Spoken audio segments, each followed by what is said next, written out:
নমস্কার, মিনুর রান্নাঘরের একটি নতুন ভিডিওতে আপনাদের সবাইকে স্বাগতম। আজকে পার্শে মাছের এক অনন্য রেসিপি আপনাদের সাথে শেয়ার করা হলো। এই পার্শে মাছটাকে রান্না করব। পার্শে মাছটাকে সর্ষে পার্শে করব, ঠিক আছে। আমি নুন দিচ্ছি, 1 চামচ নুন দিলাম,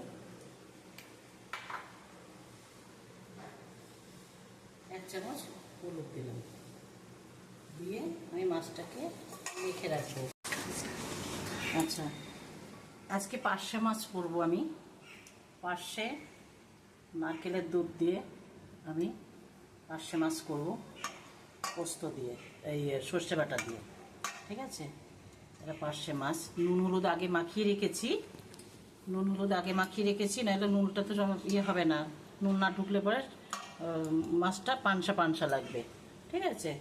আমি এবার শুরু করি। আচ্ছা, এখানে আছে সর্ষে বাটা করেছি। সর্ষে বাটার মধ্যে সর্ষেটাকে বেটে আমি ইয়ে করে নিয়েছি, সেঁকে নিয়েছি, কেন সর্ষের ছাকা থাকলে ভালো লাগবে না দেখতে, আর পেটটাও ব্যথা করে। সর্ষে বেটে সেটাকে আমি সেঁকে নিয়েছি। নারকেলের দুধ, নারকেলটাকে মিক্সচার মেশিনে ফেলে আমি ওটাকে ইয়ে করে নিয়েছি, ছাঁকনিতে সেঁকে নিয়েছি, ঠিক আছে। টমেটো লাগবে, কাঁচা পেঁয়াজ লাগবে, ধনে পাতা লাগবে, এখানে একটু আদা, একটু রসুন, একটু পেঁয়াজ বেটে রেখেছি। তার সঙ্গে একটু জিরের গুঁড়ো দেবো, আর নুন দেবো স্বাদ মতন, দিয়ে আমি স্টার্ট করছি। টমেটো, কাঁচা লঙ্কা আর হলুদ। আচ্ছা, আমি তেল দিচ্ছি, তেল দিলাম, হ্যাঁ, সর্ষের তেল।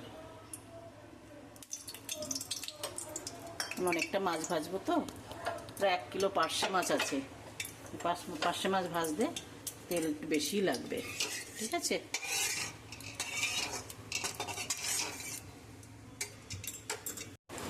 আচ্ছা, আমার মাছ এইবার তেলটা গরম হয়ে গেছে, হ্যাঁ। এবার আমি মাছটা ছাড়লাম, আমি অল্প অল্প করে মাছ ছেড়ে ভাজবো। মাছটা কিন্তু বেশি ভাজা হবে না, হ্যাঁ।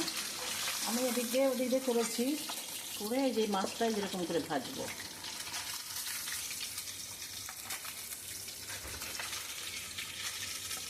ঠিক আছে। বেশি ভাজলে বা কড়া করলে সেই মাছটা বেশি টেস্ট হবে না। আমি এই জন্যতে অল্প করে ভেজে নিলাম। আমার মাছ ভাজা হয়ে গেছে, হ্যাঁ। তেজপাতা দিলাম, দুটো লঙ্কা দিয়েছি, একটু রাঁধুনি ফোড়ন দিলাম, দিয়ে এবার আমি কাঁচা পেঁয়াজ দিলাম। কাঁচা পেঁয়াজটা একটু নাড়াচাড়া করছি। কাঁচা পেঁয়াজটা নাড়াচাড়া করে একটু ভালো করে ভাজবো।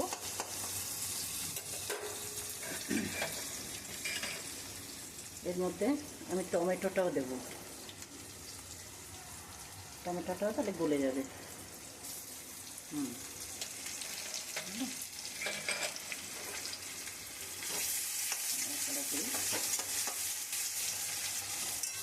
আচ্ছা, পেঁয়াজটাকে ভালো করে ভেজে আমি এবার যে সবগুলো আছে সেগুলো এবার দেবো। এবার এই পার্শে মাছটাকে খাবেন, খেয়ে বলবেন আমাকে কেমন হয়েছে। এবার পেঁয়াজ, আদা, রসুন টসুন যা ছিল বাটা একটু আমি অল্প অল্প করে দিলাম, খুঁজে দিয়ে দিলাম, কী করবো ভুলে গেছি। এটা দিয়েছি। এবার আমি নুন দেবো স্বাদ মতো, অল্প করে দেবো, যেহেতু মাছে দিয়েছি তো বেশি দেবো না, পরে দরকার টেস্ট করে দেওয়া যাবে, অল্প করে দিলাম। একটু হলুদ দেবো, এই যে এইটুকু হলুদ দিচ্ছি।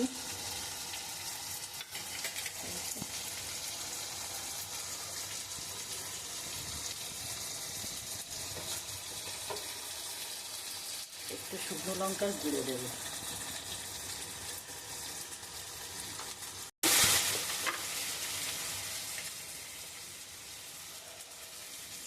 স্বাদ মতন একটু চিনি দিয়ে দিলাম,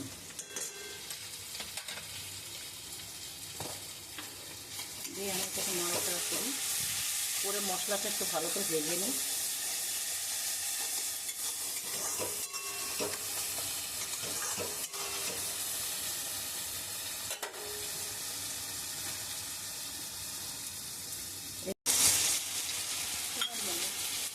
নারকেলের দুধটা দিয়েছি, ঠিক আছে। এখানে নারকেলের দুধ দিলাম। এবার আমি সর্ষে যে ইয়ে করেছিলাম, বেটে সেঁকে রেখেছিলাম, সেটাও দিলাম। আমি সবই কিন্তু দুধ বানিয়ে দিয়েছি। নারকেলের যেমন ইয়ে করে মিক্সচার মেশিনে ফেলে ওটাকে দুধ বানিয়ে দিয়েছি, এটাকেও সর্ষেটাকেও তাই করেছি। সর্ষেটাকেও মিক্সচার মেশিনে ফেলে আমি ওটাকে সেঁকে নিয়েছি। কাঁচা লঙ্কা আর সর্ষেটাকে বেটে ওটাকে আমি চা শাকনিতে হোক বা ইয়েতে হোক সেঁকে নিয়েছি। নাহলে ওই ছাকা থাকলে পেট ব্যথা করবে। হ্যাঁ, অনেকেই খেতে চায় না, এমনি নারকেলটাকে খেলে অনেকের গ্যাস অম্বলের ব্যাপার থাকে। আমি অর্ধেকটা ধনেপাতা দিলাম আর অর্ধেকটা রেখেছি, নামানোর আগে দেব। হ্যাঁ, আমি একটু অল্প করে জল দেবো এবার।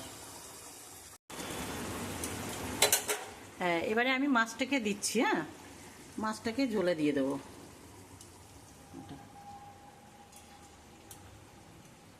বেশি কিন্তু ইয়ে করবেন না, ফোটাতে যাবেন না, ফোটাতে গেলে কিন্তু মাছগুলো ভেঙে যাবে, কেন একে তো নরম মাছ তো। হ্যাঁ, বেশি ফোটাবেন না। আচ্ছা, আমি কটা কাঁচা লঙ্কা দিয়ে দিচ্ছি। হ্যাঁ, 4-5টা লঙ্কা দিলাম। নামানোর আগে যে ধনেপাতা দেওয়ার কথা বলেছিলাম, এই ধনেপাতাটা দিয়ে দিলাম। আমার আজকে সর্ষে নারকেলের দুধ দিয়ে আমি এটাকে বানাচ্ছি। আমার এবার মাছটা রান্না হয়ে গেছে। হ্যাঁ, এবার আমি মাছটা নামাবো। আজকের রেসিপিটি বাড়িতে বানিয়ে খাওয়ার জন্য আপনাদের সবাইকে অনুরোধ রইল, এবং অবশ্যই জানান আপনাদের সবার রেসিপিটি কেমন লাগলো। ভালো লাগলে অবশ্যই একটি লাইক, কমেন্ট এবং শেয়ার করে দেবেন। আর সাবস্ক্রাইব করতে অবশ্যই ভুলবেন না। ধন্যবাদ।